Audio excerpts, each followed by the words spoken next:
प्यारे दोस्तों नमस्कार, मैं सोनू स्वागत करता हूं आप सबका मैथ्स मीडिया के इस डिबेट के खास प्रोग्राम में। दोस्तों आज हमारे साथ बने हैं मिस्टर प्रमोद सर। सबसे पहले तो आपका स्वागत है इस प्रोग्राम में। दोस्तों सबसे पहले मैं आप लोगों को बता दूं कि आज का हमारा मुद्दा है हमारे भारत में कोरोना की ये जो दयनीय हालात है, स्थिति पैदा हुई है, इस पर एक छोटा सा डिबेट चाह रहे हैं, डिस्कशन चाह रहे हैं हम सर के साथ। तो सर आपको तो पता ही है कि इंडिया अभी किस स्थिति से जूझ रही है। सर इस स्थिति से निपटारा पाने के लिए हर कोई अपने तरीके से तो कोशिश कर ही रहा है, गवर्नमेंट भी भरसक प्रयास कर रही है, लेकिन सर अक्सर ऐसा देखा जाता है कि लोग गलियाते हैं सर, गवर्नमेंट को गाली देते हैं, खूब गलियाते हैं। सर मेरा एक सवाल है कि क्या सिर्फ गवर्नमेंट ही रिस्पॉन्सिबल है ये जो भारत में जो ये स्थिति पैदा हुई है, क्या सिर्फ गवर्नमेंट जिम्मेदार है या फिर भारत के नागरिकों का भी कुछ कर्तव्य बनता है? बिल्कुल गवर्नमेंट जिम्मेदार नहीं है और हम ऐसा भी नहीं कहेंगे कि पूरा का पूरा जिम्मेदार नागरिक है। इसमें जिम्मेदारी सबको अपनी अपनी जिम्मेदारी लेनी पड़ेगी। गवर्नमेंट का जिम्मेदारी अलग है जी और एज ए नागरिक मेरा जी कुछ आपकी जो रिस्पॉन्सिबिलिटी है। जिम्मेदारी मेरी भी होती है। बिल्कुल। तो आप सबसे पहले एक जिम्मेदार नागरिक बने, तभी अच्छे देश की हम लोग कल्पना कर सकते हैं। जिस पेंडेमिक से अभी हम लोग गुजर रहे हैं, बिल्कुल सर। इसको अगर उस पर अगर कंट्रोल करना चाहते जी। हैं तो सबसे पहले हमको अपने दायित्व को समझना पड़ेगा, इसके बाद हम गवर्नमेंट के दायित्व को समझें। बिल्कुल सर। गवर्नमेंट जो कर रही है अपनी तरफ से कर ही रही है, सबसे बिल्कुल पहले सर। हम अपनी जिम्मेदारी को बिल्कुल समझें। सर, इसे हम कुछ इस प्रकार से भी ले सकते हैं कि वो टीम के कप्तान के रूप में अपना काम कर रहा है, लेकिन यदि हमें मैच जीतना है तो हम सबको टीम का मेंबर बन के, मेंबर की तरह टीम स्पिरिट पैदा करके इस पैंडेमिक से पार पाना होगा, है कि नहीं सर? बिल्कुल अपनी अपनी जिम्मेदारी जो हमारी है उसको अच्छे से निभाने की कोशिश करना है। सिर्फ गवर्नमेंट को दोष देना ये कहीं से भी जायज़ नहीं। हमारी जो रिस्पॉन्सिबिलिटी है वो भी हम निभाए। सर इसके बाद बात करते हैं कि सर बहुत से लोग कहते हैं, आजकल का ये कह सकते हैं प्रचलन में आ गया है कि हम भी वीडियो सर यूट्यूब पे डालते हैं, बोलते हैं स्टे होम स्टे सेफ, घर में रहिए सुरक्षित रहिए। सर मेरा आपसे एक सवाल है कि गांव में अधिकतर लोग ऐसे आपको मिलेंगे सर। इंडिया का आपको पता है जीडीपी क्या है और यहाँ की भारत के कितने प्रतिशत लोग यहाँ पर बिलो पॉवर्टी लाइन में रहते हैं सर। आपको पता होना चाहिए ये सारी बातें। और बहुत से लोग की हालत ये है कि सर अगर पूरा दिन भर मेहनत करते हैं, पसीना बहाते हैं, तब जा कर के शाम का खाना उसको मिलता है सर। तो सर उसके लिए ये रूल कहाँ से सर लागू होगा कि सर घर में रहिए और सेफ रहिए? सर वो खाना खाए बगैर कैसे जिंदा रहेगा सर? बिल्कुल, कोरोना के मौत से कहीं ज़्यादा खतरनाक भूख की मौत होती है। बिल्कुल और ऐसे लोगों के लिए तो गवर्नमेंट को सोचना ही पड़ेगा। बिल्कुल। जो लोग भर दिन मानिए कमाता है, जैसे रिक्शा चालक हो गया, ठेला चालक हो गया, भर दिन बेचारा काम करेंगे तब जाके एक वक्त का खाना उसको मिलता है। तो क्या ऐसे लोगों के बारे में गवर्नमेंट को सोचती है? क्या उसके लिए 2 किलो अनाज देने से सब कुछ हो जाएगा? क्या उनका भरण पोषण हो जाएगा? क्या उनके परिवार उसी में खा लेंगे? क्या और कोई खर्च नहीं है क्या? तो ऐसे लोगों के बारे में गवर्नमेंट की पॉलिसी बिल्कुल निम्न है। और हमारे जो देश के अमीर लोग हैं, बिल्कुल ऐसे लोगों को इसमें आना चाहिए। बिल्कुल सामने आना चाहिए, वो अपनी मानवता को दिखाएं कम से कम। और ऐसे लोगों की संख्या हम जानते हैं इंडिया में भरा पड़ा है। बिल्कुल सर। लेकिन फिर भी वो लोग आगे नहीं आते किसी हैं। भी मामले में सर पीछे नहीं है सर। बिल्कुल। लेकिन यहाँ पर सामने आने की ज़रूरत है हर किसी को, अपना जो भी हो सकता है योगदान। सर बॉलीवुड की सेलिब्रिटी हम बोलते हैं, इसके लिए सर हम अपना जान तक लुटा देते हैं सर। वो अभी कोरोना पैंडेमिक के समय में इंडिया छोड़ के भाग रहे हैं सर। इस पर क्या टिप्पणी करना चाहेंगे? वो सब जो भी है ना, जो ऐसे कर रहे हैं, वह सबसे पहले तो इंसान नहीं होंगे। बिल्कुल जो ऐसा सर। सोचते होंगे, जिसकी इंसानियत मर गई होगी वही ऐसा करेगा। वही ऐसा करेगा। जिसके पास हाय भाई दो तुम्हारे धन की जो है ना, अगर तुम अमीर, वो हम सुने थे, तुम तब तक अमीर हो जब तक हम गरीब हैं। बिल्कुल। अगर हम गरीब ना रहे ना तो तुम अमीर नहीं रहोगे। बिल्कुल, ये बहुत अच्छी लाइन कही है आपने, तुम तब तक अमीर हो जब तक हम गरीब हैं। बिल्कुल सही बात है सर। से बहुत कुछ सर, चलिए खैर बातों की सिलसिला को हम आगे ले चलते हुए सर आपसे कुछ पूछना चाहते हैं। हालांकि ऐसा नहीं है कि हर एक कोई ऐसा कर रहा है सर। हमारे इंडिया में मतलब कह सकते हैं यहाँ पर देने वालों की सर कोई कमी नहीं है। बात करते हैं सर हम हमारे आदरणीय मिस्टर रतन टाटा जी के। सर हर एक मौका सर, जब भी इंडिया किसी भी बुरे हालात में फंसी है सर कभी भी पीछे नहीं रहे हैं सर। सोशल मीडिया पे अक्सर जब मैं जाता हूँ तो मैसेज की लाइन लगी हुई पड़ी रहती है कि रतन टाटा जी को भारत रत्न से सम्मानित किया जाना चाहिए।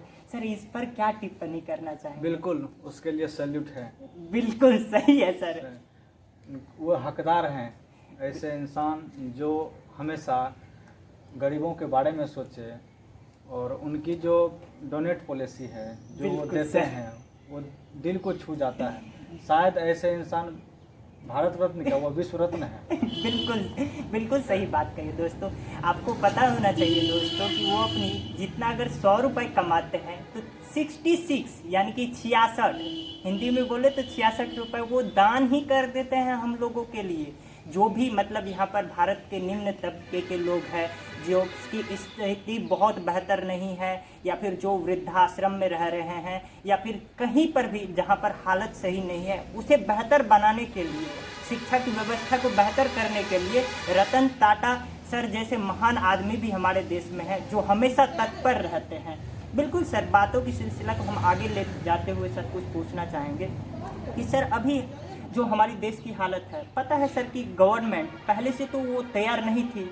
अनप्रेसिडेंटेड है ये सब चीज़, अप्रत्याशित, ये सामने में बिल्कुल सा आ जाना। कभी सर हमने सोचा नहीं था कि ऑक्सीजन के लिए भी हमें मतलब इस तरीके की समस्या से गुजरना पड़ेगा सर। लेकिन सर अभी जो ये हॉस्पिटल की स्थिति है सर, क्या सर हम लोगों को कैसा फील होना चाहिए? अगर सर आपसे 2 सवाल होगी मेरा कि सर हम लोगों को अभी किस तरीके से इसे कोरोना को लेना चाहिए? अगर हम सर कोविड इन्फेक्टेड नहीं है तो हमारे लिए क्या अभी प्रायोरिटी होनी चाहिए? क्या हमारी जिम्मेदारी है? हम कैसे अपने आप को बचा सकते हैं सर? क्योंकि सर अगर ये सर ना बुरे वक्त का हवा का झोंका है, ये इसमें अगर जो एक बार चला गया ना सर, वो बह ही चला गया, फिर उसका अस्तित्व नहीं मिलेगा सर। अगर एक बार बुरा वक्त तो हमेशा के लिए नहीं रहता है सर, अगर बच कर रह गए ना सर इसमें, फिर उसके बाद ज़िंदगी अपनी होगी सर। आने वाले दिन को हम देख पाएंगे सर, तो हम कैसे रह पाएंगे सर वो दिन देखने के लिए? सर हमारी क्या जिम्मेदारी है कि यदि हम कोविड इन्फेक्टेड नहीं है, भगवान का लाख लाख शुक्र है कि यदि आप कोविड इन्फेक्टेड नहीं है तो आपकी जिम्मेदारी है कि इस हवा के झोंके में ना बहे। सर आप इनके लिए क्या कहना चाहेंगे? किस तरीके का टिप्स साझा करना चाहेंगे? इनका मतलब ये बिल्कुल नहीं, अगर आप कोविड इन्फेक्टेड नहीं हैं आप खुला साग के भांति बिल्कुल घूमें, ऐसा बिल्कुल नहीं करेंगे। आप अगर बाहर जाएंगे जरूर है आप में फैलेगी और आपसे आपके परिवार में फैलेगी। बिल्कुल तो पहले इसका मतलब आप सीधी है और क्लियर है, आप इन्फेक्टेड नहीं हैं, लेकिन हो तो सकते हैं। बिल्कुल सर। अगर हो सकते हैं तो आप बिल्कुल अपने घर में रहें, सेफ रहें, अपनी जिम्मेदारी को समझें। आपके साथ आप नहीं, आप अपना देशभक्ति जो है ना अभी घर में रह के आप दिखा सकते हैं। बिल्कुल, देशभक्ति सिर्फ सर बॉर्डर पे जाकर नहीं दिखाई जा सकती सर। सिर्फ मतलब भारत माता की जान देना के लिए जान देना, कोई जान देना तो सर वो तो सर्वोच्च दान होता ही है, लेकिन यहाँ पर आपकी जो जिम्मेदारी बन पाती है एक नागरिक के तौर पर, उससे सर आपको निभाना है सर। सिर्फ आपकी ज़िंदगी के लिए आपको नहीं सोचना है, बल्कि आपके परिवार में जो भी है हर कोई आपका केयर करता है, तो आपकी भी जिम्मेदारी कि आप उनका केयर करें, उनका सम्मान करें सर। और आपके वजह से अगर उनको कुछ हो जाता है तो शायद ये सबसे बड़ी आघात होगी आपके लिए, आपके परिवार के लिए सर। बातों की सिलसिला को हम आगे ले जाते हुए बोलेंगे सर, खान सर जो कि पटना के जाने माने अभी जानते हैं सर, सैल्यूट है ऐसे आदमी को जो कि इतना मेहनत से सर वो आगे बढ़े हैं सर। उन्होंने एक इंटरव्यू में मतलब बहुत सारी बातें वो कहते हैं, बहुत अच्छी अच्छी बातें जो कि हमारे लिए हमेशा हितकर होती है सर। उनकी कुछ बातें आप साझा कर सकते हैं कि वो पब्लिक को किस तरीके से आगाह करने की कोशिश कर रहे हैं इस कोविड पैंडेमिक से? उनका कहना जैसे था कि आज ही हमने सुना था इसको, वे कह रहे थे कि अगर इस चीज़ को रोकना है, अगर ये 20 मई जो हम लोग का एक लास्ट टारगेट है, अगर 20 मई से पहले अगर ये चीज़ कंट्रोल हो जाती है जी, तो शायद हम लोग सेफ जोन में होंगे। नहीं तो 20 मई के बाद आने वाला जो समय अगर ये इसी तरह से, क्योंकि अब अभी 4,12,000 का हम लोग का रेशियो चल रहा है पर डे जी, इनको घटाना अगर इसी रेशियो से चलते रह गया तो आने वाला समय बहुत ही ज़्यादा भयावह स्थिति होने वाली। बिल्कुल सर, जल्दी से हमें वो इस महामारी की पीक तक नहीं पहुंच पाएंगे हम। ठीक अभी सर, ऐसे हैं लेकिन फिर भी जी इसको कंट्रोल करना हमारी सर। एक चीज़ दिमाग में खटक रही है कि सर हमारे गवर्नमेंट को सर जरा सा भी तो सोचना चाहिए सर। हम चुने हैं उनको सर, हम चुने हैं तब वो है सर। वो क्यों? क्योंकि पूरा वर्ल्ड जूझ रहा है इस समस्या से, और इस समय में वो पॉलिटिक्स खेल रहे हैं सर, वो इलेक्शन खेल रहे हैं सर। कहीं से भी जायज है ये सर?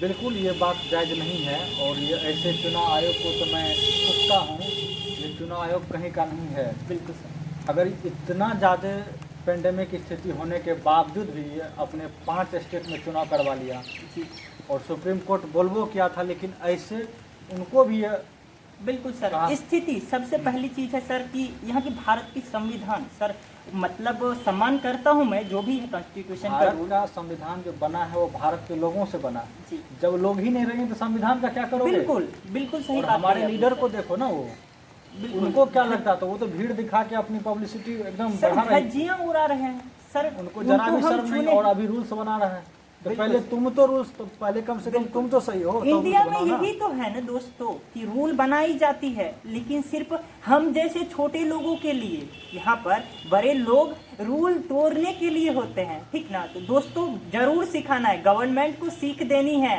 बिल्कुल सीख देने का ये समय है। चलिए सर, बातों का सिलसिला ये तो अगर करते रहे तो ये तो चलता ही रहेगा। खैर कंक्लूजन यही निकलता है कि भाई अगर आपको इस बुरे दौर से थोड़ा सा बचना है तो अपनी जिम्मेदारी को समझे। गवर्नमेंट तो थोड़ा सा पगलों किस्म का हाथ लगा ही है, लेकिन अपनी जिम्मेदारी को समझते हुए अपने परिवार के लिए, अपने लिए न सही अपने परिवार के लिए घर में रहे, कोशिश करें। थोड़ा सा अगर नमक रोटी खा के भी अगर जिंदा रह गए तो यार आगे की ज़िंदगी बहुत अच्छी होगी।